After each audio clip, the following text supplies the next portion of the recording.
आज की कहानी बहुत ज़्यादा इंटरेस्टिंग है कि कैसे एक म्यूट गर्ल अपनी कंट्रोलिंग मदर को प्रोवोक करने के लिए जानबूझकर पावरफुल माफिया के साथ फर्स्ट टाइम इंटीमेट होती है और माफिया बॉस को एक टूल की तरह इस्तेमाल करती है ताकि अपने मदर से डील कर सके। स्टोरी की ओपनिंग में हम रैन को देखते हैं जो एक म्यूट गर्ल है जिसके मदर मिसेस फैंग उसे जबरदस्ती डॉक्टर के पास लाती हैं ताकि उसकी वर्जिनिटी टेस्ट करा सके क्योंकि आज रैन घर से बाहर गई थी। ऐसी ऑब्सेसिव और कंट्रोलिंग पर्सनालिटी मिसेस फैंग का अभी ही नहीं बल्कि वे रैन को बचपन से ही कंट्रोल करते हुए आ रही थी। डॉक्टर चेक करके बताती है कि रैन अभी भी वर्जिन है पर वे मिसेस फैंग को सजेस्ट करती है कि अब रैन बड़ी हो चुकी है तो उसे उसकी लाइफ अपनी मर्जी से जीने दें, पर मिसेस फैंग डॉक्टर की बातों को नजरअंदाज करती हैं। बाद में मिसेस फैंग रैन को स्कूल के लिए रेडी कर रही थी और उसको जानबूझकर कॉर्सेट पहनाती है ताकि लड़कों का ध्यान उसकी बॉडी पर ना जाए। रैन इशारे में बताती है कि आज उसकी फिजिकल एजुकेशन क्लास है इसलिए वे कॉर्सेट में क्लास नहीं ले पाएगी, पर मिसेस फैंग उसकी एक नहीं सुनती। ऊपर से उसको वार्न करती है कि अगर कॉर्सेट गलती से भी खुला तो उसके साथ अच्छा नहीं होगा और उसे लोकेटेड ब्रेसलेट पहनाती हैं ताकि उसको हर जगह ट्रैक कर सके। मतलब सही में Mrs Fang as a mother बहुत ज्यादा इविल थी। रैन स्कूल जाती है तो मिसेस फैंग उसे फॉलो करते हुए स्कूल आती हैं और दूर से उस पर नजर रख रही थी। रैन कॉर्सेट की वजह से बहुत ज्यादा अनकंफर्टेबल थी और उस कॉर्सेट के टाइटनेस की वजह से उसे स्टमक पेन होने लगता है और वह सही से चल भी नहीं पा रही थी। उसके क्लासमेट्स नोटिस करते हैं तो उसकी हेल्प करने आती हैं और रैन से सहा नहीं जा रहा था इसलिए कॉर्सेट को खोलने लगती है। पर जब भी मिसेस फैंग वहाँ पे पहुंच कर गुस्सा करने लगती हैं, बोलती है कि मैंने तुम्हें कितने बार कहा है कि कॉर्सेट नहीं निकालना है, क्या तुम्हें मेरी बात समझ नहीं आती? ये कॉर्सेट तुम्हारी बॉडी को प्रोटेक्ट करने के लिए है ताकि तुम गंदी नजरों से बच सको, तो तुम्हारी हिम्मत कैसे हुई कि तुम उसे उतारने चली थी? रैन इशारे में बताती है कि उसको बाथरूम जाना है और वे ज्यादा देर तक होल्ड नहीं कर सकती, पर मिसेस फैंग तो उल्टा गुस्से में उसको थप्पड़ मारती हैं कि वह उनकी बात मानने से मना कर रही है। अब जल्दी वहाँ पे हान आता है जो सिटी का सबसे पावरफुल पर्सन था और स्टूडेंट्स को बात करते हुए सुनता है कि रैन इस स्कूल की सबसे फेमस म्यूट गर्ल है और स्टडी में बहुत ही अच्छी, और फिर भी उसकी मदर उसके साथ ऐसे बिहेव करती हैं। हान को स्टूडेंट्स की बातों से पता चलता है कि रैन की मदर बहुत ज्यादा स्ट्रिक्ट हैं और उनका कंट्रोल दिन पर दिन बढ़ते हुए जा रहा है कि बेचारी रैन को अब बाथरूम भी नहीं जाने दे रही। अब अचानक से रैन की नजर हान की तरफ जाती है और हान भी उसको ही देख रहा था। एक्चुअली हान इस स्कूल में चैरिटी के रिगार्डिंग प्रिंसिपल से बात करने आया होता है। अब हान तो वहां से चला जाता है पर मिसेस फैंग बहुत ही गुस्से में थी और रैन को वापस घर लेकर आती हैं और उसे पनिश करती है कि उसने उनके खिलाफ जाने की हिम्मत की। उससे साफ बोलते हैं कि तुम्हें मेरे रूल्स तो पता है ना कि तुम्हें कॉर्सेट नहीं निकालना है और बाहर लड़कों से दूर रहना है, और बेचारी रैन चुपचाप उनका पनिशमेंट सहने में लगी थी। बाद में मिसेस फैंग उसे नहला रही होती हैं और उस पर दया दिखाती है कि वे इतनी हर्ट होगी और बोलती है कि ये सब मैं तुम्हारी भलाई के लिए कर रही हूँ, और फिर से उसे कॉर्सेट पहना देती हैं और डेली की तरह आज भी उसे विटामिन्स के कुछ टैबलेट्स खाने को बोलती हैं। पर रैन नोटिस करती है कि विटामिन्स की गोली नहीं बल्कि कुछ और ही है और इस टैबलेट के बारे में हमें आगे पता चलेगा। मिसेस फैंग पूछते हैं क्या उसने टैबलेट्स खा लिया, तो रैन डर के मारे उन टैबलेट्स को खा लेती है। रैन बताती है कि उसे इवनिंग स्टडी के लिए स्कूल जाना है तो मिसेस फैंग उसे फिर से वही लोकेटेड ब्रेसलेट पहनाती हैं और उसे वार्न करती है कि स्कूल के बाद सीधे उसे घर आना है। बाद में मिसेस फैंग घर के बाहर रैन का इंतजार कर रही थी क्योंकि उसके घर आने का टाइम हो चुका था और ये सब दूर से रैन देख रही होती है। अब रैन अपनी मॉम से बहुत ज्यादा परेशान हो गई थी और बोलती है कि अब मुझे गुड गर्ल नहीं बनना, और देखती है कि वहाँ पे हान की कार खड़ी है तो हान के सामने उसकी कार में जाकर बैठ जाती है और रैन का ऐसा नेचर हान को इंटरेस्टिंग लगता है। अब मिसेस फैंग रैन को कॉल करने में लगी थी पर रैन तो अब हान के पास थी। हान बोलते है कि तुम पहली लड़की हो जिसने मेरी कार में बैठने की हिम्मत की। रैन कहती है कि मैं और भी चीजों में हिम्मत वाली हूँ, क्या आपको मेरी हिम्मत देखनी है? हान ने नोटिस किया था कि उस दिन वह इशारों में बात कर रही थी और आज वह हैरान था कि वह बोल सकती है। अब जल्दी मिसेस फैंग रैन को ढूंढते हुए कार के पास आती हैं और पूछती है क्या वे कार के अंदर है, पर रैन कोई आंसर नहीं देती और हान से बोलती है क्या तुम में हिम्मत है कि इस वक्त तुम मेरे साथ सो सको। अब उसने हान जैसे पावरफुल पर्सनैलिटी को प्रोवोक किया था इसलिए हान उसको किस करने लगता है। रैन तो सब कुछ जानबूझकर कर रही थी क्योंकि अब उसको अपनी मॉम के कंट्रोल में और नहीं रहना था। मिसेस फैंग बाहर से रैन को आवाज देती है पर रैन तो हान को किस करने में लगी थी। मिसेस फैंग को लगता है कि रैन कार में नहीं है इसलिए उसको कहीं और ढूंढने के लिए चली जाती हैं। रैन हान को उसे कहीं और लेकर चलने को बोलती है और हान रैन को वहां से लेकर जाने लगता है और रैन अपनी मॉम का ऐसा परेशान और बेचैन चेहरा देखकर बहुत ही खुश थी। ये दोनों होटल रूम आते हैं और दोनों इंटीमेट हो रहे थे तो हान नोटिस करता है कि रैन ने कॉर्सेट पहना हुआ है, तो ये कहते हुए निकाल कर फेंक देता है कि क्या बेकार चीज है। मतलब ये चीज इंडिकेट कर रही थी कि हानि वह पर्सन है जो रैन को फ्रीडम दिला सकता है। ये दोनों एक दूसरे के साथ इंटीमेट होते हैं और हान नोटिस करता है कि रैन का उसके साथ फर्स्ट टाइम है। हान बताता है कि वे भी पहली बार उसी के साथ इंटीमेट हुआ है। हान रैन से उसका कॉन्टेक्ट नंबर फीड करने को बोलता है ताकि आगे बात कर सके, पर रैन उल्टा उसके शोल्डर पे टैप करके बोलती है कि आज तुमने बहुत ही अच्छा काम किया, तुम्हारे परफॉर्मेंस से मैं बहुत ज्यादा सेटिस्फाइड हूँ। और जाते जाते बोल दिया कि अब हम दोबारा नहीं मिलने वाले। हान मनी मन में सोचता है कि मतलब वे उसके साथ सोने के बाद अब भाग रही है। हान इतनी आसानी से उसका पीछा नहीं छोड़ने वाला था, इसलिए रैन के बारे में प्रॉपर इन्फॉर्मेशन निकालने को बोलता है। नेक्स्ट डे रैन स्कूल में थी और उसको बेस्ट स्टूडेंट के लिए अवार्ड मिलने वाला था और डायरेक्टर को अवार्ड देने के लिए इनवाइट करते हैं। तो डायरेक्टर कोई और नहीं बल्कि हान ही था और रैन हान को यहाँ पे देख के चौंक जाती है। हान भी सेम रैन की तरह उसके शोल्डर पे टैप करके बोलता है कि मैं तुम्हारे परफॉर्मेंस से बहुत ही सेटिस्फाइड हूँ। अब रैन तो उसको यहाँ पे देखकर शॉक में थी पर खुद को नॉर्मल दिखाने की कोशिश करती है। रैन पूरी रात घर नहीं आई थी, इसलिए मिसेस फैंग बहुत ही गुस्से में थी। रैन के फादर उन्हें गुस्सा शांत करके खाना खाने को बोलते हैं, पर वह गुस्से में उनको घूरने लगती है तो वे डर जाते हैं। मतलब रैन की फैमिली में उसकी मॉम की ही चलती थी। थोड़ी देर बाद रैन घर वापस आती है तो उसके फादर पूछने लगते हैं कि वे रात भर कहाँ थी। उसकी मॉम को उसकी चिंता हो रही थी। रैन की मॉम गुस्से में उसको बाहर बुलाती हैं और बोलती हैं कि तुम्हें पता है ना कि तुमने गलती की है, पर रैन कहती है कि मैंने कोई गलती नहीं की। तो मिसेस फैंग गुस्से में उसको पनिश करने लगती हैं और बेचारे को बहुत ही बुरी तरह से मारती हैं। और रैन को स्कूल के साइड से अब्रॉड में स्टडी करने की अपॉर्चुनिटी मिली थी, पर मिसेस फैंग उस सर्टिफिकेट को फाड़ कर फेंक देती हैं। बेचारी रैन का सपना एक ही सेकंड में टूट जाता है और अब उसके पास रोने के अलावा कोई और ऑप्शन नहीं था। बाद में हान सेक्रेटरी से पूछता है क्या उसने उस लड़की के बारे में पता लगा लिया। सेक्रेटरी बोलता है कि सुनने में आया कि वह लड़की अपने गुड कैरेक्टर के लिए जानी जाती है और उसकी फैमिली में उसके मॉम डैड और एक एल्डर सिस्टर है, पर उस लड़के के म्यूट होने का रीजन अभी तक पता नहीं चला। और हान को टीज करने लगता है कि मैं इतने सालों से आपके साथ हूँ, लेकिन इससे पहले मैंने आपको किसी भी लड़की में इतना इंटरेस्ट लेते कभी नहीं देखा। हान को रैन के बारे में और जानना था, इसलिए स्कूल प्रिंसिपल के पास चलने को बोलता है। इधर प्रिंसिपल के बुलाने पर रैन उसके पास आती है और प्रिंसिपल तो एक नंबर का ठरकी था और उसे पता है कि रैन अब्रॉड स्टडी के लिए जाना चाहती है, इसलिए बोलता है कि मैं तुम्हें अब्रॉड भेज सकता हूँ, पर बदले में तुम्हें मेरे साथ सोना होगा। और उसके साथ जबरदस्ती करने की कोशिश करता है तो रैन उसे किक मार देती है। तो प्रिंसिपल गुस्से में रैन का गला दबाने लगता है, पर जब तक हान पहुंच जाता है और हान को देखकर प्रिंसिपल नाटक करने लगता है कि आपको कोई मिसअंडरस्टैंडिंग हो रही है, मैं तो अपने स्टूडेंट्स की बहुत ही केयर करता हूँ।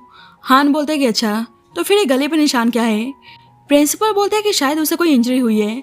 तो सेक्रेटरी बोलने लगता है कि सोच समझ कर बात करो, मिस्टर हान लू फैमिली के यंग मास्टर हैं और ये लड़की मिस्टर हान की वूमन है। तो प्रिंसिपल डर जाता है क्योंकि उसको पता है कि लू फैमिली कितनी पावरफुल है। हान चाइना का सबसे डेंजरस माफिया था, इसलिए माफी मांगने लगता है कि मुझे पता नहीं था कि रैन आपसे बिलोंग करती है। हान तो बहुत ही गुस्से में था, इसलिए प्रिंसिपल नील डाउन होकर बैक करने लगता है, पर हान उसको इतने आसानी से माफ नहीं करने वाला था और उसको समुद्र में फेंकने का ऑर्डर देता है। और ये सब देखकर रैन हैरान थी क्योंकि उसने एक्सपेक्ट नहीं किया था कि हान इतना डेंजरस होगा और मन ही मन में सोचती कि मैं उस पर्सन के साथ सो चुकी हूँ जिसको लोग ऑफेंड करने से भी डरते हैं। हान रैन से बोलता है कि मैं तुम्हें ढूंढ रहा था। रैन कहती है क्यों, आप दोबारा से मेरे साथ सोना चाहते हो। हान बोलता है तुम्हें क्या लगता है मेरे में इतनी हिम्मत नहीं है और उसको उठा के अपने पास बैठा लेता है। रैन कहती है कि ऐसा लग रहा है कि मैं तुम्हें कुछ ज्यादा ही पसंद आ गई हूँ और उसे किस करती है तो हान भी आउट ऑफ कंट्रोल होकर उसे किस करने लगता है और उसके साथ इंटीमेट होने जाता है। तो रैन देखती है कि उसकी बॉडी कुछ ज्यादा ही हॉट है। हान उसे किस करने लगता है और दोनों एक दूसरे के साथ फिर से इंटीमेट होने लगते हैं। पर जब भी रैन की मदर गुस्से में आती है, पर उस वक्त हान रैन के जख्मों पर दवा लगा रहा था। मिसेस फैंग आती है, उसको चेक करने लगती है और पूछती है कि सब कैसे हुआ। तो रैन बहाना बनाते है किसी वाइल्ड कैट ने स्क्रैच मार दिया। हान तो समझ रहा था कि वह वाइल्ड कैट उसे ही बोल रही है, इसलिए कहता है कि हाँ ये सही कह रही है, किसी वाइल्ड कैट ने स्क्रैच मार दिया, इसलिए इन्फेक्शन से बचाने के लिए मैं दवा अप्लाई कर रहा था। अब हान और मिसेस फैंग एक दूसरे को ध्यान से देखते हैं तो दोनों ही हैरान थे और पता चलता है कि हान रैन की बड़ी बहन का फियांसे है और दोनों की शादी होने वाली थी। मिसेस फैंग तो रैन पे गुस्सा करने लगती है कि उसको चोट लगी थी तो उसे उन्हें बताना चाहिए था, किसी आदमी से खुद को टच कराने की जरूरत क्या थी, और गुस्से में उसको लेकर जाने लगती है। तो हान बोलता है कि मैं जल्दी आपके घर विजिट करने आने वाला हूँ। उनके जाने के बाद सेक्रेटरी पूछता है कि आप उनके घर क्यों जाना चाहते हैं। तो हान कहता है बस शादी का प्रस्ताव देने के लिए। तो सेक्रेटरी कंफ्यूज था और बोलता है कि फैंग फैमिली के एल्डेस्ट डॉटर के साथ आपकी शादी तो तय हो चुकी है, तो दोबारा से प्रस्ताव क्यों। हान कहता है कि फैंग फैमिली की बस एक ही डॉटर थोड़ी है। तो सेक्रेटरी समझ जाता है कि वे रैन के लिए शादी का प्रस्ताव लेकर जाना चाहते हैं। नेक्स्ट डे हान फैंग फैमिली आता है और साथ में ब्राइड गिफ्ट्स लेकर आया था और बताता है कि आज वो अपने ओल्ड प्रॉमिस को फुलफिल करने आया है, वे फैंग फैमिली में शादी करने के लिए तैयार है। पर मिसेस फैंग बोलती है कि मैंने ऑलरेडी बता दिया कि मेरी एल्डर डॉटर घर छोड़कर अब्रॉड भाग गई है, अगर तुम्हें उससे शादी करनी है तो उसके पास जाओ। हान रैन के पास आकर बैठ जाता है और बोलता है कि 20 साल पहले दोनों फैमिली के बीच में मैरिज कॉन्ट्रैक्ट साइन हुआ था कि मेरी शादी फैंग फैमिली की डॉटर से होगी, इसलिए बस मैं शादी करने आया हूँ। मिसेस फैंग बोलती हैं क्या तुम्हें मेरी बात समझ नहीं आ रही कि मैं क्या बोल रही हूँ। तो सेक्रेटरी उन्हें मैरिज कॉन्ट्रैक्ट दिखाता है और बोलता है कि आपको पता नहीं है कि इस कॉन्ट्रैक्ट को ब्रेक करने का कॉन्सिक्वेंसेस क्या हो सकता है। तो मिसेस फैंग बोलने लगती है कि मेरी सबसे बड़ी बेटी अपनी मर्जी से इस घर से भाग गई, इसलिए अब मैं उसको अपनी डॉटर नहीं मानती और ये शादी यहीं पे कैंसिल होता है, इसलिए आप लोग यहाँ से जा सकते हैं। पर सेक्रेटरी बोलने लगता है कि कॉन्ट्रैक्ट अभी भी वैलिड है और ऐसा तो है नहीं कि आपकी बस एक ही डॉटर है।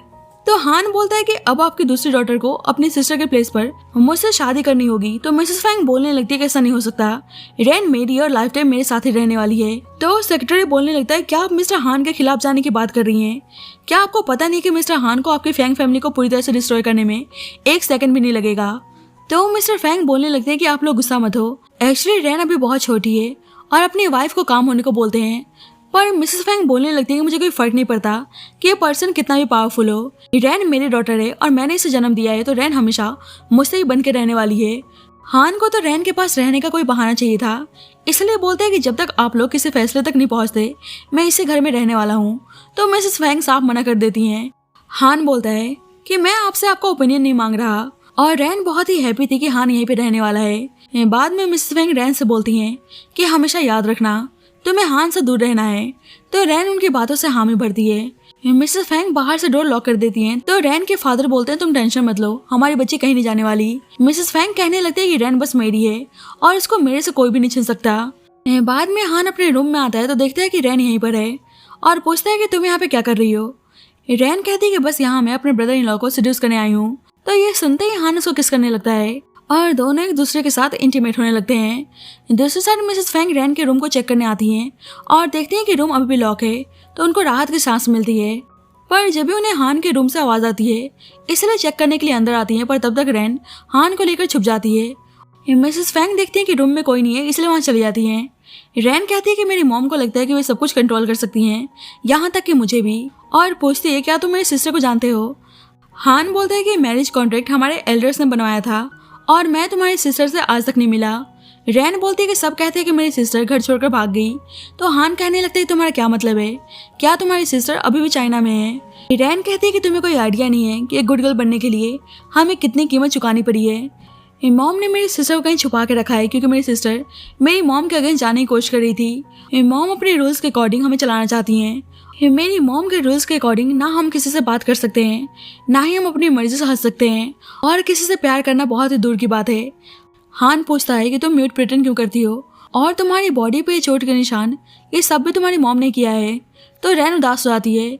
हान बोलता है कि तुम चिंता मत करो, मैं तुमसे शादी करके तुम्हें इस प्लेस से दूर ले जाऊंगा और उसके बाद तुम्हें म्यूट प्रिटेंड करने की जरूरत नहीं है। रेन बोलती है कि तुम मेरे ब्रदर इन लॉ हो और तुम मुझसे शादी कैसे कर सकते हो? हान बोलता है कि मैं तो सिर्फ तुमसे शादी करना चाहता हूँ और उसके फोन में अपना नंबर सेव कर देता है और बोलता है कि तुम्हें जब भी मेरी जरूरत हो तो मुझे कॉल कर सकती हो। और अब रेन के दिमाग में यही चल रहा था कि वे हान का इस्तेमाल करके अपनी सिस्टर को ढूंढ सकती है।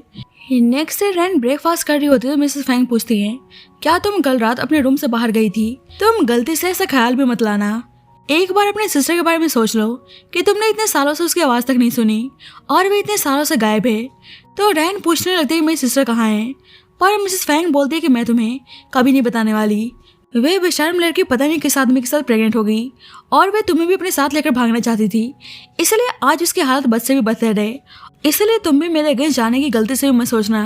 मैं तुमसे बहुत ही प्यार करती हूँ, इसलिए तुम अपने सिस्टर की तरह बनने की कोशिश मत करना। रेन इशारे में बोलती है कि अब रात में सही से सो नहीं पाती, क्या आपको डर है कि मैं कहीं भाग जाऊंगी? मिसेस फैंग बोलती है कि तुम्हारा क्या मतलब है? रेन कहती है कि मेरे कहने का मतलब है कि कल रात मैं अपने रूम से बाहर गई थी। तो मिसेस फैंग उस पर गुस्सा करने लगती हैं और उसे इसी वक्त अपने रूम में जाकर उनके बनाए गए रूल्स बुक को 10 टाइम्स कॉपी करने को बोलती हैं। अब उसके फादर से बर्दाश्त नहीं होता है, इसलिए बोलने लगते हैं कि तुम्हें इतना स्ट्रिक्ट होने की जरूरत नहीं है, अब हमारी डॉटर बड़ी हो चुकी है। पर मिसेस फैंग बोलने लगती है कि कल रात छुपके से अपने रूम से बाहर गई थी और अगर आज मैंने इसको सबक नहीं सिखाया तो ये भी अपने सिस्टर की तरह बन जाएगी। मिस्टर फैंग बोलते हैं कि तुम एक नॉर्मल फैमिली की तरह बिहेव क्यों नहीं करती? एक दिन हमारी डॉटर की भी शादी होगी और उसको भी अपने हस्बैंड के घर जाना है। पर मिसेस फैंग कहने लगते हैं कि हमारी फैमिली बिल्कुल नॉर्मल है, रैन हमेशा मेरे पास रहने वाली है और उसको चुपचाप रोज के बुक को कॉपी करने को बोलती हैं। रैन तो जानबूझकर बोलती है कि कल रात मैं हान के रूम में गई थी, तो मिसेस फैंग गुस्से में उसको एक जोरदार थप्पड़ मारती हैं। जब ही हान आता है और रैन को पता है कि हान उसका साइड जरूर लेगा, इसलिए मन ही मन में खुश हो रही होती है। हान रैन को संभालता है और मिसेस फैंग दोनों को एक साथ देखकर गुस्से में रैन को अपने पास बुलाती हैं, पर हान रैन का हाथ पकड़ लेता है। मिस्टर फैंग कहने लगते हैं कि रैन की मदर रैन को लेकर कुछ ज्यादा प्रोटेक्टिव है, इसलिए रैन को थोड़ा सा डांट रही थी। पर हान तो मिसेस फैंग को सुनाने लगता है। तो मिसेस फैंग बोलती है कि बेशक सब लोग तुमसे डरते होंगे, पर मैं तुमसे नहीं डरने वाली, और तुम मेरे परमिशन के बिना रैन से शादी नहीं कर सकते, क्योंकि रैन सिर्फ मेरी डॉटर है, इसलिए इसे शादी करने का सपना छोड़ दो। हान रैन से पूछता है क्या तुम चाहती हो कि मैं इनको सबक सिखाऊं, तो रैन मना कर देती है। हान बोलता है कि बस अब रैन की मदर है, इसलिए आज आप बच गई और अब से रैन का ध्यान मैं रखूंगा। तो मिसेस फैंग बिल्कुल भी तैयार नहीं थी। हान बोलता है कि ये मेरा ऑर्डर है और मदर इन लॉ आपको मेरा ऑर्डर फॉलो करना होगा।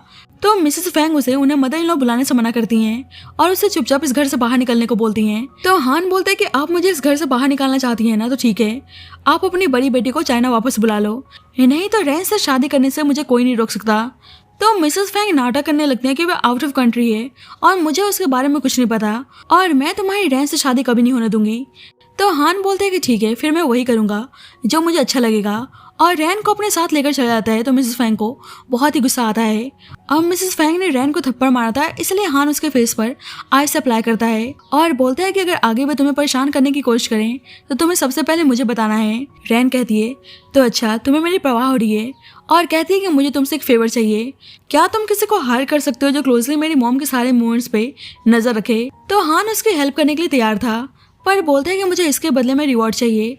तो रैन उसे किस करती है और बोलती है कि अभी के लिए इतना काफ़ी है, बाकी काम कंप्लीट होने के बाद। तो हान अपने सेक्रेटरी को कॉल करके किसी को मिसेस फैंग पर नज़र रखने को बोलता है। बाद में मिसेस फैंग रैन के रूम में आती है तो देखती है कि रैन अभी तक वापस नहीं आई। रैन नोटिस करती है कि उसकी मॉम गुस्से में उसको ढूंढने के लिए आ रही हैं, तो जानबूझकर हान के पास आकर उसे किस करने लगती है। हान इंटीमेट होने जाता है तो रैन उसे रोक देती है। हान समझ जाता है कि वे बस अपनी मॉम को प्रोवोक करने के लिए उसके पास आई है। बाहर रैन की मॉम गुस्से में डोर ओपन करने को बोलती हैं और कहती हैं कि मुझे पता है कि रैन तुम्हारे पास है। हान बोलता है क्या तुम बाहर जाना चाहती हो, तो रैन मना करती है और उसे किस करने लगती है। इधर मिसेस फैंग रूम के अंदर जाने की कोशिश करती हैं तो बॉडीगार्ड्स उन्हें अंदर जाने से मना करते हैं कि अंदर बॉस की इंपॉर्टेंट मीटिंग चल रही है, इसलिए आप उनको डिस्टर्ब नहीं कर सकती। मिसेस फैंग बोलती हैं कि इतनी रात में कौन सी मीटिंग होती है, उन्हें अपनी डॉटर से मिलना है, पर बॉडीगार्ड्स बोलते हैं कि यहाँ पे आपकी डॉटर नहीं है। मिसेस फैंग बोलती है कि मुझे पता है कि रैन अंदर ही है, इसलिए मुझे जाने दो। रैन तो मिसेस फैंग को जानबूझकर गुस्सा दिला रही थी और उनको ऐसे हेल्पलेस देखकर रैन को बहुत ही सुकून मिलता है। मिसेस फैंग बहुत ज्यादा शोर शराबा मचाने में लगी थी, इसलिए रैन बोलती है कि ब्रदर इन लॉ अब मुझे जाना होगा। हान को तो पता था कि वो अपनी मॉम को प्रोवोक करने के लिए उसका इस्तेमाल कर रही है, पर वे खुशी खुशी इस्तेमाल होने के लिए तैयार था। रैन अपने रूम में आते हैं तो वहाँ पे ऑलरेडी मिसेस फैंग बैठी हुई थी। रैन कहती है कि एक्चुअली मैं फ्रेश एयर लेने के लिए गार्डन में गई थी, आप चिंता मत करो, मैं आपके अगेंस्ट जाकर हान से मिलने नहीं जाऊंगी। उसकी मॉम बोलती है कि मैं नहीं चाहती कि तुम अपने सिस्टर के नक्शे कदम पे चलो, तुम्हें अपने आप को सबसे बचा के रखना है, और उसे कल के लिए कपड़े पहनने को देती हैं और कहती है कि मैं नहीं चाहती कि तुम हान के सामने अपनी बॉडी दिखाओ। तो रैन कहती है कि अब चिंता मत करो, आगे से मैं खुद को कवर करके रहूंगी। तो मिसेस फैंग बहुत ही हैप्पी थी और बोलती है कि बस मैं ऐसी ही डॉटर चाहती हूँ, पर रैन तो बस उनके सामने ओबीडियंट बनने का नाटक कर रही होती है।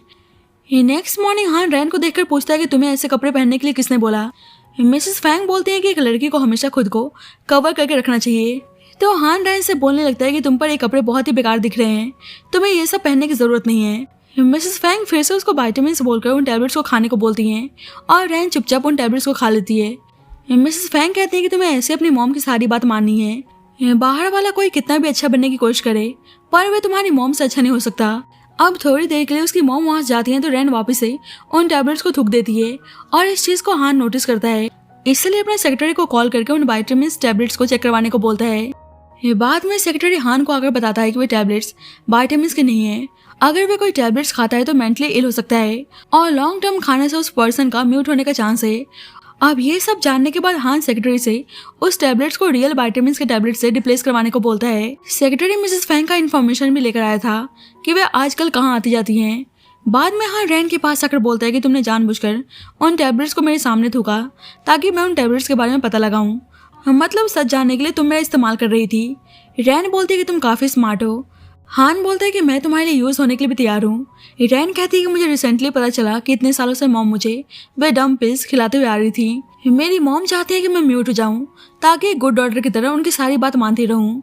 पर हान बोलते हैं कि तुम चिंता मत करो, तुम्हें और डरने की जरूरत नहीं है क्योंकि मैंने ऑलरेडी उन टैबलेट्स को वाइटामिन टैबलेट से रिप्लेस करवा दिया है। उससे फाइल देता है और बताता है कि इसमें तुम्हारी मॉम की सारी इन्फॉर्मेशन अवेलेबल है कि वे कहाँ जाते हैं, किससे मिलते हैं, सब कुछ। रैन बोलती है क्या तुमने इस फाइल को रीड किया। हान बोलता है क्यों, तुम्हें मेरी लॉयल्टी पे शक है। तो रैन कहती है कि बिल्कुल भी नहीं, मुझे भला लो फैमिली के यंग मास्टर पे डाउट क्यों होगा। रैन नोटिस करती है कि उसकी मॉम किसी स्पेसिफिक प्लेस पर बार बार खाना लेकर जाती हैं, तो रैन को डाउट होता है कि पक्का उसकी सिस्टर वहीं पे होगी। इसलिए हान के सामने नाटक करती है कि आज तुम्हें मेरी मॉम की दिलाई ड्रेस पसंद नहीं आई, तो क्यों ना मुझे ड्रेस दिलाने के लिए बाहर शॉपिंग पे ले चलो। हान बोलता है ठीक है, मैं तुम्हें ले जाने के लिए तैयार हूँ, पर तुमने लास्ट टाइम कुछ प्रॉमिस किया था, तो बताओ मुझे मेरा रिवॉर्ड कब मिलने वाला है। तो रैन उसके साथ इंटीमेट होती है। नेक्स्ट डे हान रैन को बाहर लेकर जा रहा होता है, तो मिसेस फैंग पूछती हैं कि वह कहाँ जा रही है। तो रैन नाटक करती है कि हान मुझे बाहर ले जा रहे हैं। मिसेस फैंग बोलती है कि तुम मेरी डॉटर हो और मेरे परमिशन के बिना तुम बाहर नहीं जा सकती। हान बोलता है कि वह रैन को बाहर लेकर जा रहा है और उसे उनके परमिशन की जरूरत नहीं है। तो मिसेस फैंग रैन को धमकाने लगती हैं कि अगर आज भी बाहर गई तो अपनी सिस्टर को कभी देख नहीं पाएगी। हान को तो उन पर बहुत ही गुस्सा आता है, पर रैन उसे रोक देती है और बोलती है कि वह 2 घंटे के अंदर अंदर वापस आ जाएगी, पर उसकी मॉम साफ मना कर देती हैं। हान गुस्से में उनको घूरने लगता है, इसलिए बोलते हैं कि अगर वो 2 घंटे के अंदर अंदर नहीं आई तो उसकी खैर नहीं। अब फाइनली रैन घर के बाहर थी और महसूस कर रही थी कि फ्रीडम क्या होता है, और वैसे ही हान उसको टीज करने लगता है और आइसक्रीम उसके फेस पे लगा देता है। रैन कहती है कि मुझे लगा नहीं था कि हमारे शहर के माफिया को बच्चों की तरह आइसक्रीम खाना पसंद है, और बताती है कि वो फर्स्ट टाइम आइसक्रीम खा रही है। तो ये सुनकर हान को बहुत ही बुरा लगता है और सोचता है कि आज वो रैन को बाहर लेकर आया तो उसे ये बात पता चली, पता नहीं रैन ने और क्या क्या सफर किया होगा। अब रैन अचानक से गाना गाते हुए चुप हो जाती है, तो हान बोलता है क्या हुआ, तुमने गाना स्टॉप क्यों कर दिया। रैन बहुत ज़्यादा इमोशनल हो जाती है और सोचती है काश इस वक्त मेरी सिस्टर मेरे पास होती। अब दोनों घर जा रहे होते हैं और रैन हान को सिगरेट पीते हुए देखती है, तो खुद भी स्मोक करने जाती है, पर वे खांसने लगती है, इसलिए सिगरेट उसे वापस कर देती है। अब रैन सोचती है कि अभी भी 1 घंटे बचे हुए हैं और उसको कैसे भी करके अपनी सिस्टर का पता लगाना था। अब कार में बैठी बैठी रैन बाहर देख रही थी और एक प्लेस को नोटिस करके कार स्टॉप करने को बोलती है और हान को यही इंतजार करने को कहकर कार से बाहर निकल कर चली जाती है। सेक्रेटरी बोलता है कि हमें मिस रैन को रोकना चाहिए, पर हान कहता है कि कोई नहीं, तुम चिंता मत करो, रैन का कोई अपना रीजन होगा। सेक्रेटरी सोचता है क्या वे वही यंग मास्टर हैं जो किसी की जान लेने से पहले एक बार भी नहीं सोचते, और आज इस लड़के के प्यार में इतने काम हो चुके हैं। अब रैन अपने सिस्टर को ढूंढ रही होती है और दूसरी साइड मिसेस फैंग गुस्से में पागल हो रही थी कि रैन अभी तक घर वापस नहीं आई। रैन के फादर बोलते हैं कि रैन को अपनी लाइफ जीने दो, वैसे भी मुझे हान बहुत ही पसंद है और सही है कि दोनों एक दूसरे के साथ बाहर कुछ टाइम स्पेंड कर रहे हैं। तो मिसेस फैंग गुस्सा करने लगती हैं और रैन को कॉल करती हैं, पर वे उनका कॉल उठा नहीं रही थी। तो मिसेस फैंग को हान पे बहुत ही गुस्सा आता है और रैन को ढूंढने के लिए निकल जाती हैं। अब रैन एक एक करके सभी बैगर्स को चेक कर रही होती है और जब भी उसकी नज़र एक लड़की पे जाती है और उसे लगता है कि वह उसकी सिस्टर है, पर वे कोई और ही थी। रैन सोचती है कि उसको इन्फॉर्मेशन तो इसी प्लेस से रिलेटेड मिला था, तो ऐसे कैसे हो सकता है, और बहुत ज़्यादा परेशान होकर अपनी सिस्टर को आवाज़ देने लगती है। जब भी उसके पास हान की कॉल आती है कि उसे इतना टाइम क्यों लग रहा है, तो रैन बोलती है कि वे आ रही है। इधर मिसेस फैंग भी पहुंच चुकी थी और रैन उन्हें देख लेती है और उससे डर हो जाता है कि अगर उन्हें पता चल गया कि वे अपनी सिस्टर को ढूंढ रही है तो प्रॉब्लम हो सकती है। इसलिए रैन हान को कॉल करती है और बोलती है कि पीछे कार दिख रही है, और हान को कैसे भी करके उस कार को हिट करने को बोलती है, और हान बिना क्वेश्चनिंग के ऐसे करता है, और ये कार उसकी मॉम की थी। अब उसकी मॉम कार चेक कर रही होती है, तो रैन हान के साथ वहाँ से भाग जाती है और सेक्रेटरी जानबूझकर उनका रास्ता रोकने की कोशिश करता है और बोलता है कि वह उन्हें कंपनसेशन करने के लिए तैयार है। मिसेस फैंग बोलती है कि उन्हें किसी भी कंपनसेशन की जरूरत नहीं है, तो सेक्रेटरी बोलता है कि कंपनसेशन तो मैं दे के ही रहूंगा ताकि बाद में आप मेरे ऊपर हिट और रन का केस न लगा दें। इधर हान बोलते हैं कि देख लो, मैंने तुम्हारी मॉम से तुम्हें बचा लिया। तो रैन उसकी तारीफ करने लगती है और कहती है कि उसे अपनी मॉम के बारे में और डिटेल्स में जानना है। तो हान सेक्रेटरी को कॉल करके कुछ और आदमियों को हायर करने को बोलता है ताकि वे लोग मिसेस फैंग के छोटे से छोटे डिटेल्स पर नजर रख सकें। हान बताता है कैसे उसकी मॉम सिक्योरिटी कैमरा से छुपते छुपाते जा रही थी, इसका मतलब कुछ तो गड़बड़ है। तो रैन समझ जाती है कि उसकी मॉम ने उसके सिस्टर को कहीं वहीं पे आसपास छुपाया हुआ है, पर अभी रैन हान को घर चलने को बोलती है क्योंकि उसने मिसेस फैंग से जल्दी घर आने का प्रॉमिस किया था और हान उसका सारा ऑर्डर मानने में लगा था। तो रैन सोचती कि हान इतना पावरफुल है फिर भी उसके इशारों पर चल रहा है, और उसने एक बार क्वेश्चनिंग भी नहीं किया कि वे सब कुछ क्यों कर रही है, और वे बहुत ही हैप्पी थी कि हान उसके काम आ रहा है। अब हान रैन को घर छोड़कर बोलता है कि उसे कुछ काम है इसलिए वह जा रहा है। अगर मिसेस फैंग उसे परेशान करे तो वह उसे कॉल करके बता सकती है। अब हान रैन की सारी बातों को सोच रहा होता है और वह समझ रहा था कि वह अपना मतलब निकालने के लिए उसे और उसके रिसोर्सेज का यूज कर रही है। ये जल्दी सेक्रेटरी आता है और बोलता है कि बेशक मिस रैन एक अच्छी लड़की है, पर साफ दिख रहा है कि वे आपका इस्तेमाल कर रही हैं। हान बोलते हैं कि मुझे सब पता है। सेक्रेटरी कहता है कि अगर आपको पता है तो आप उन्हें कन्फ्रंट क्यों नहीं कर रहे हैं। हान बोलता है क्योंकि मैं रैन को पसंद करता हूँ और उसके लिए इस्तेमाल होने को भी तैयार हूँ। तो सेक्रेटरी कहने लगता है कि मतलब सही में आपको मिस रैन से प्यार हो गया है। हान बोलता है तो प्यार करने में प्रॉब्लम क्या है। रैन घर के अंदर आती है तो मिसेस फैंग पूछते हैं कि वे कहाँ थी। रैन बहाना बनाती है कि वे शॉपिंग कर रही थी इसलिए थोड़ी लेट हो गई।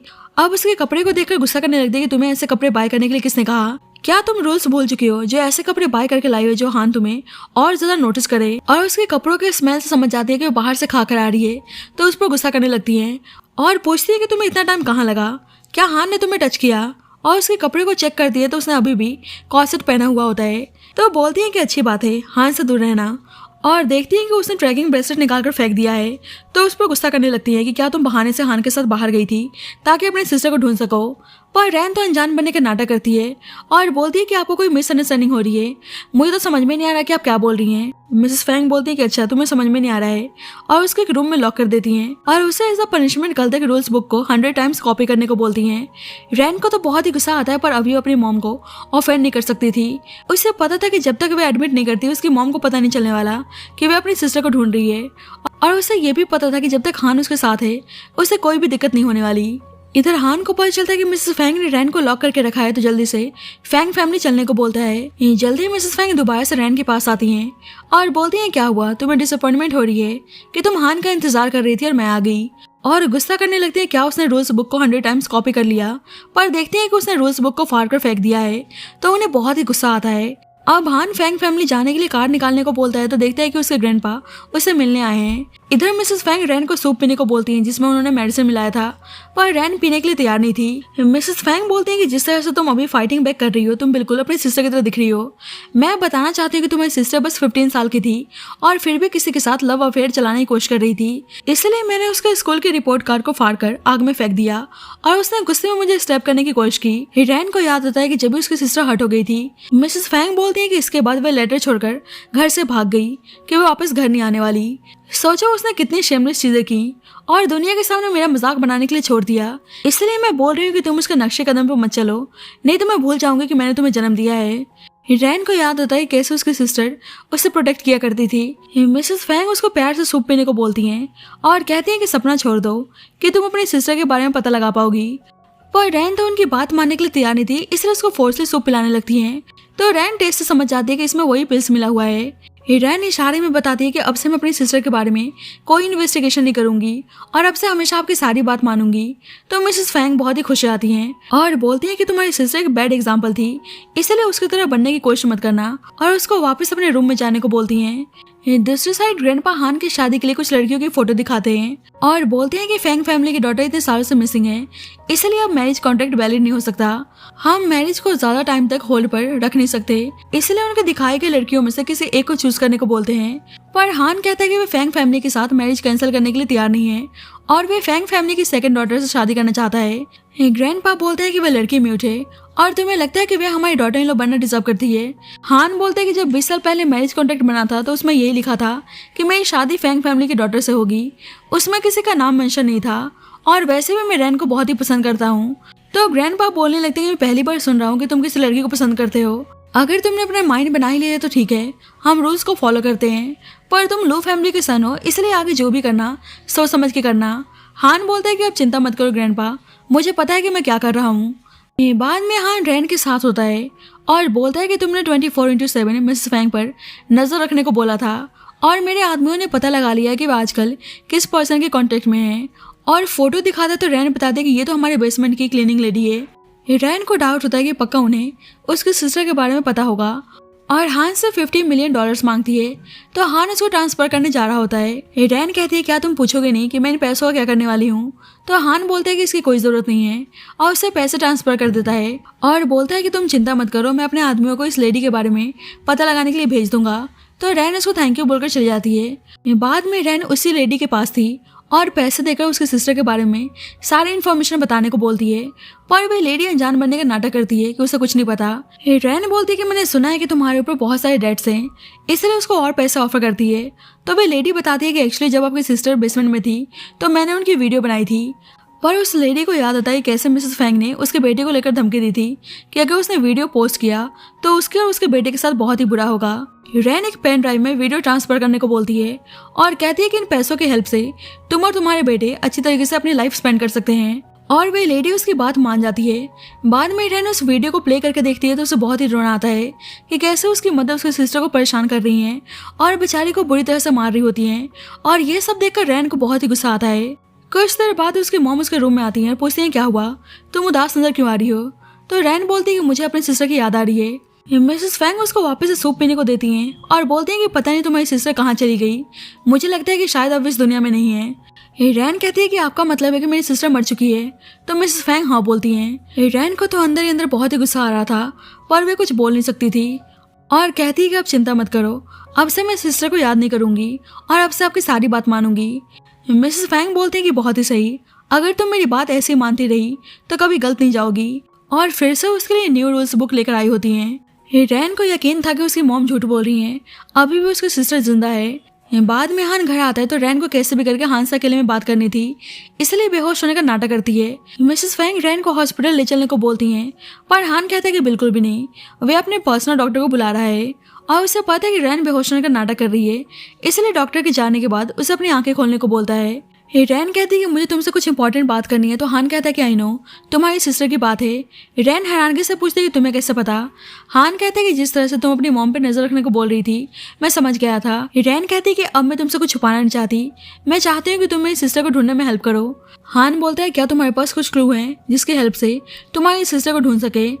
रैन कहती है कि मुझे क्लीनिंग लेडी से अपनी सिस्टर की वीडियो मिली, किसी बेसमेंट में मॉम उसको टॉर्चर कर रही थी। मॉम ने बताया कि सिस्टर मर चुकी है पर मुझे यकीन है कि वह अभी भी जिंदा है। ये सब जानने के बाद हान बोलता है कि मतलब सही में तुम्हारी मॉम बहुत ही क्रूअल है। रैन कहती है कि मुझे कोई आइडिया नहीं है कि आखिरकार वो बेसमेंट है कहाँ। तो हान बोलते हैं कि तुम चिंता मत करो, तुम्हारी सिस्टर का मैं पता लगा के रहूंगा।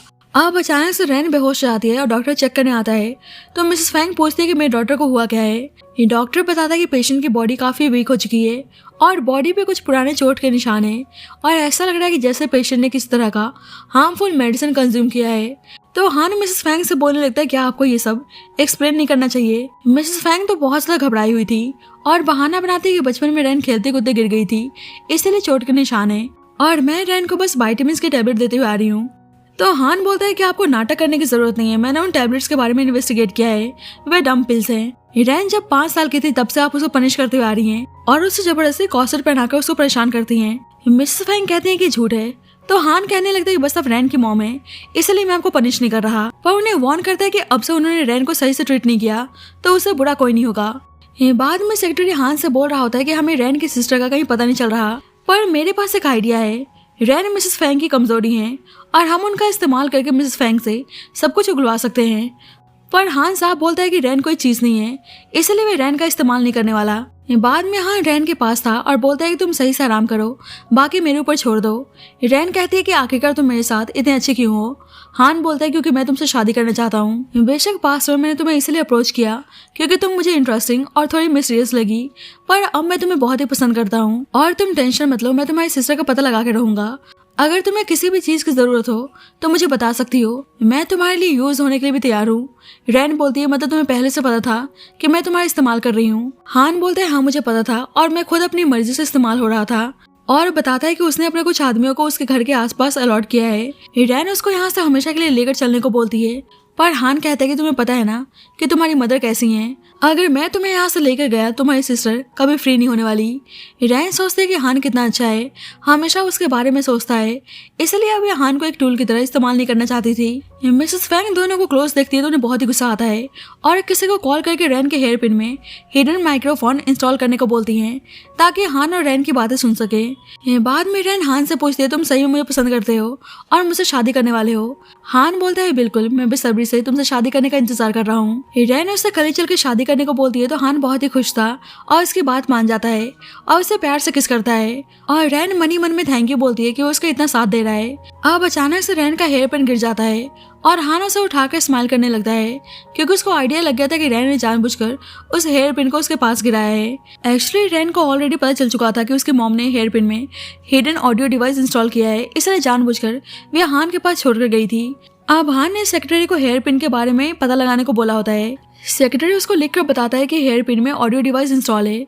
इधर मिसेस फैंग कान लगाकर बात सुनने में लगी थी। हान जानबूझकर बोलता है कि कल वे रैन से शादी करने वाला है। तो मिसेस फैंग को बहुत ही गुस्सा आता है और रैन से आकर बोलने लगती है कि अगर तुम कल हान से शादी करने गई तो अपनी सिस्टर को भी ढूंढ नहीं पाओगी। रैन बोलती है कि मतलब मेरी सिस्टर अभी भी जिंदा है, आपको पता है कि वे इस वक्त कहाँ है। मिसेस फैंग बोलती है कि मैं तुम्हें तुम्हारी सिस्टर के ठिकाने के बारे में बताने को तैयार हूँ, पर इसके बदले हान से अलग होकर हमेशा के लिए तुम्हें मेरे पास रहना होगा, नहीं तो तुम अपनी सिस्टर को कभी ढूंढ नहीं पाओगी। तो रैन कहती है कि आप झूठ तो नहीं बोल रही। मिसेस फैंग कहने लगती है कि मैंने कभी तुमसे झूठ नहीं बोला और तुम्हारा आंसर इस पेन ड्राइव में है। अब तुम डिसाइड करो कि तुम्हें हान से शादी करनी है या अपनी सिस्टर को ढूंढना है। रैन उस वीडियो को प्ले करती है और वे वही वीडियो थी जिसमें मिसेस फैंग उसकी सिस्टर को मार रही थी। पर मिसेस फैंग को कोई आइडिया नहीं था कि रैन को ऑलरेडी इस वीडियो के बारे में पता है। हान बोलता है कि तुम टेंशन मत लो, मिसेस फैंग को पता है कि तुम्हारी सिस्टर तुम्हारी वीकनेस है, इसलिए मिसेस फैंग इस चीज का फायदा उठा रही हैं। वे तुम्हारी मदर बनना डिजर्व नहीं करती, उन्होंने अभी तक तुम्हें एक पपेट की तरह यूज किया है, पर अब मैं तुम्हारे साथ हूँ इसलिए तुम्हें किसी बात की भी चिंता करने की जरूरत नहीं है। और कल उससे शादी करने को बोलता है तो रैन कहती है तुम सही में मुझसे शादी करना चाहते हो। हान बोलता है कि बिल्कुल और रैन को प्यार से किस करता है। बाद में रैन देखती है कि जोरों शोरों से उसकी वेडिंग की तैयारी हो रही है और मन ही मन में हान से माफी मांगती है कि वह इस वेडिंग से भागने वाली है, क्योंकि इस वक्त उसे अपनी सिस्टर को ढूंढना था और उसे बहुत ही बुरा लग रहा था कि वह हान को बिना गुड बाय बोले जा रही है। नेक्स्ट डे वेडिंग हॉल में हान रैन का इंतजार कर रहा था और बहुत देर हो चुकी थी पर रैन आ नहीं रही थी। पर जल्दी हान को पता चलता है कि रैन का लोकेशन कहीं आसपास नहीं दिखा रहा। सब बातें करने लगते हैं कि सुनने में आया कि वह लड़की म्यूट थी और आखिरकार वह मिस्टर हान को रिजेक्ट करके भाग कैसे सकती है। मिसेस फैंग तो बहुत ही हैप्पी थी कि फाइनली मेरा प्लान काम कर रहा है। रैन सही में उनके इंस्टिगेट करने से वेडिंग से भाग गई और सबके सामने नाटक करने लगती है कि शायद मैं ही अपनी डॉटर को अच्छे संस्कार नहीं दे पाई कि आज उसकी वजह से लू फैमिली को इतना सफर करना पड़ रहा है। हान तो उनका नाटक समझ रहा था और रैन को ढूंढने के लिए निकल जाता है। अब अपनी मॉम के बताए गए एड्रेस पर रैन जब अपने सिस्टर को ढूंढने आती है तो देखती है कि वहाँ पे कोई नहीं है। जल्दी मिसेस फैंग अपने आदमियों के साथ आती हैं और बोलती है कि मतलब तुम अपनी सिस्टर को ढूंढने के लिए इतनी बेचैन हो। रैन कहती है कि मैं आपके बोलने पर वेडिंग से भाग आई और फिर भी आपने रॉन्ग एड्रेस दिया, प्लीज मुझे बता दो कि मेरी सिस्टर कहाँ है। मिसेस फैंग उसे उसकी सिस्टर की फोटो दिखाती हैं जिसको उन्होंने केज में लॉक करके रखा था और बोलती हैं कि अगर तुम अपनी सिस्टर से मिलना चाहती हो तो तुम्हें हमेशा के लिए हान से ब्रेकअप करना होगा, क्योंकि हान तुम्हें पागलों की तरह ढूंढ रहा है। अब अपनी मॉम के बोलने पर रैन हान से ब्रेकअप करने आती है। जब भी रैन के पास मिसेस फैंग की कॉल आती है और मिसेस फैंग फोन स्पीकर पर रखने को बोलती हैं और हान से कहती है कि रैन तुम्हारे साथ शादी नहीं करना चाहती, इसलिए उसको परेशान करना बंद करो। हान रैन से पूछता है तुम सही में सब कुछ खत्म करना चाहती हो, तो रैन हाँ बोलती है। अब नेक्स्ट डे हान गुस्से में फैंग फैमिली छोड़कर जा रहा था, जिससे मिसेस फैंग तो बहुत ही हैप्पी थी। अब रैन चुपके से लिविंग रूम में ऑडियो डिवाइस छुपा देती है और पता चलता है कि नाटक बस रैन और हान के प्लान का एक हिस्सा था। कल जब हान रैन को ढूंढते हुए उसके पास आया था तो देखते हैं कि रैन बहुत ही रो रही है, इसलिए बोलता है कि क्या हुआ, तुम परेशान क्यों हो। रैन कहने लगती है कि मैं वेडिंग छोड़कर भाग गई और तुम्हारा यूज कर रही थी और फिर भी तुम मेरे साथ इतने अच्छे क्यों हो, क्या तुम्हें मेरे पे गुस्सा नहीं आ रहा। हान बोलता है कि गुस्सा होने वाली क्या बात है, पक्का वेडिंग से भागने का तुम्हारा कोई रीजन होगा। रैन बताती है कि वे अपनी सिस्टर को ढूंढने गई थी पर उसकी मॉम ने गलत एड्रेस देकर उसे पागल बनाया। हान बोलता है कि इसमें तुम्हारी कोई गलती नहीं है और बताता है कि उसने उसके सिस्टर के ठिकाने के बारे में पता लगा लिया है। तो रैन जल्दी से ढूंढने चलने को बोलती है। हान कहता है कि इतनी जल्दबाजी ठीक नहीं है, अगर मिसेस फैंग को पता चला तो वह तुम्हारी सिस्टर को मार भी सकती हैं। इसलिए रैन उसके साथ एक नाटक करने को बोलती है ताकि उसकी मदर को लगे कि दोनों साथ नहीं है, ताकि थोड़े वक्त के लिए वे शांत हो जाए। तो हान उसकी बात मान जाता है और रैन प्यार से हान को किस करती है। मिसेस फैंग तो बहुत ही हैप्पी थी कि मैंने हान और रैन को हमेशा के लिए अलग कर दिया, पर जल्दी उन्हें पता चलता है कि अभी भी रैन और हान एक दूसरे के साथ हैं तो वे गुस्से में पागल हो जाती हैं। रैन ने तो जानबूझकर अपनी और हान की फोटो भेजी होती है ताकि उन्हें और इंस्टिगेट कर सके। हान बोलता है कि अब सब कुछ खत्म करने का टाइम आ चुका है। रैन कहती है कि सब कुछ ठीक होने के बाद वे उसे शादी करना चाहती है, तो हान बहुत ही हैप्पी था और दोनों एक दूसरे के साथ इंटीमेट होते हैं। मिसेस फैंग तो बहुत ज्यादा बेचैन थी और उनको ऐसा देखकर रैन को सुकून मिलता है। जल्दी रैन की सिस्टर का पता लगा के हान का सेक्रेटरी उसको रेस्क्यू करने आता है और रैन अपनी सिस्टर से मिलकर बहुत ही हैप्पी थी। पर मिसेस फैंग पहुंचकर उन दोनों पर गुस्सा करने लगती हैं और अचानक से रैन बोलकर चुप हो जाती है। मिसेस फैंग कहती है कि तुम्हें म्यूट प्रेटेंड करने की जरूरत नहीं है, मुझे एक्सीडेंटली पता चल चुका है कि तुम मेरे दिए गए मेडिसिन को खा नहीं रही थी और मेरे सामने बस म्यूट होने का नाटक कर रही थी। और गुस्से में उसको मारने जाती है तो रैन की सिस्टर रैन को ब्लॉक करने के लिए सामने आती है। अब मिसेस फैंग कुछ कर पाती कि हान पहुंच जाता है। मिसेस फैंग कहने लगती है तुम्हें लगता है कि तुम इनको बचा सकते हो, और उन्होंने रैन की सिस्टर की बॉडी पर बॉम्ब लगा दिया होता है और एक्सप्लोड करने की धमकी देती हैं। रैन कहती है कि ठीक है, वह उनके साथ जाने के लिए तैयार है, वह उसकी सिस्टर को छोड़ दें। हान उसे ऐसा करने से मना करता है, पर रैन कहती है कि मैं नहीं चाहती कि मेरी वजह से मेरी सिस्टर की जान चली जाए। मिसेस फैंग रैन को अपने पास बुलाती हैं और रैन गन छीनने की कोशिश करती है और इसी छीना चपटी में रैन हट जाती है और रैन को बचाने के लिए हान मिसेस फैंग को शूट कर देता है और जल्दी से टाइमर ऑफ करता है और रैन से बोलता है कि तुम चिंता मत करो, बॉम्ब एक्सप्लोड नहीं होने वाला और तुम्हारी मॉम को शोल्डर पे गोली लगी है, इसलिए वह नहीं मरने वाली। बाद में रैन की सिस्टर बताती है कि मॉम को गोली लगने की वजह से वे पैरालाइज हो चुकी हैं। रैन को याद आता है कैसे उसकी मॉम उसकी सिस्टर को हेट किया करती थी क्योंकि वह उनके रूल्स के अकॉर्डिंग चलने के लिए तैयार नहीं थी और रैन को भी उसकी सिस्टर से दूर रहने को बोलती हैं ताकि उसका बैड इन्फ्लुएंस रैन पे ना पड़े, और उन्होंने शुरू से ही रैन को अपने अकॉर्डिंग चलाना चाहा। पर आज रैन हैप्पी थी कि सब कुछ ठीक हो गया। बाद में दोनों मिसेस फैंग से मिलने आती हैं और बोलती हैं क्या हुआ, आप हम दोनों को सही सलामत देखकर डिसअपॉइंट हो। रैन की सिस्टर बोलती है कि भला ये डिसअपॉइंट क्यों होंगी, ये तो गुस्से में है कि हमने इनके बनाए गए रूल्स को तोड़ दिया। रैन कहती है क्या आपने अपने रूल्स के बारे में कभी सोचा कि वे हमारे लिए कितना पेनफुल था, ना किसी से दोस्ती करना, ना ही अपनी फेवरेट ड्रेस पहन पाना, ना ही अपनी मर्जी से कुछ खा पाना, आपने हमेशा हमें एक पपेट की तरह ट्रीट किया। रैन की सिस्टर बोलती है कि आपको डर था कि रैन मेरी संगति में बिगड़ सकती है, इसलिए आपने इतने सालों तक मुझे लॉक करके रखा। आप इतनी क्रूअल मदर कैसे हो सकती हैं? आपका प्यार हमारे लिए बस एक प्रिजन और एक पॉइजन था और कुछ नहीं, इसलिए अब हम हमेशा के लिए आपको छोड़कर जा रहे हैं।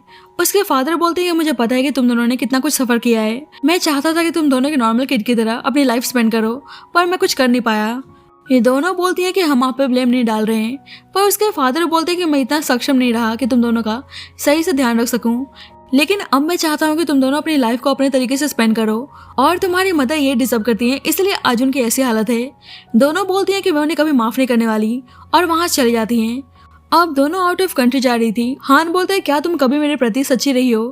रैन सोचती है कि अब सब कुछ खत्म हो चुका है तो हान ये सब क्यों पूछ रहा है, उसे सब पता तो है, और बोलती है कि मैं मानती हूँ कि मैंने पहले तुम्हारा इस्तेमाल किया, तुम्हारे पैसे और पावर का यूज किया ताकि अपनी सिस्टर को ढूंढ सकूं और अपनी मदर से डील कर सकूं, और उसके लिए मैंने तुम्हें बहुत ही परेशान किया। हान बोलता है तो अब सब कुछ खत्म हो गया है तो अब तुम मेरा इस्तेमाल नहीं करना चाहती? रैन कहती है कि बिल्कुल भी नहीं। हान कहता है कि ठीक है, तुम्हें और कुछ बोलने की जरूरत नहीं है, और दोनों को एयरपोर्ट छोड़ने आता है और रैन को अपना ध्यान रखने को बोलता है और कहता है कि अब तुम अपनी फ्रीडम को सही से एंजॉय करना, क्योंकि मैं तुम्हारी मॉम के जैसे तुम्हें अपने प्यार के बंधन में नहीं बांधना चाहता, इसलिए अपनी मर्जी से अपनी लाइफ को स्पेंड करना। अब दोनों चले जाते हैं जिससे हान बहुत ही उदास हो जाता है। सेक्रेटरी बोलता है कि अब मिस रैन के पीछे क्यों नहीं जाते? हान बोलते हैं कि रैन फ्रीडम चाहती है और मैं उसे परेशान नहीं करना चाहता, पर जब ही रैन आती है और बोलती है कि मैं तो बस अपनी सिस्टर को सेव करने आई थी, मेरी सिस्टर अपनी एक न्यू लाइफ स्टार्ट करना चाहती है और उसको थोड़ा सा स्पेस चाहिए ताकि वो खुद को हील कर सके, और तुम्हें लगा भी कैसे कि मैं तुम्हें अकेले छोड़कर चली जाऊंगी, और उसे हक कर लेती है तो हान बहुत ही हैप्पी था।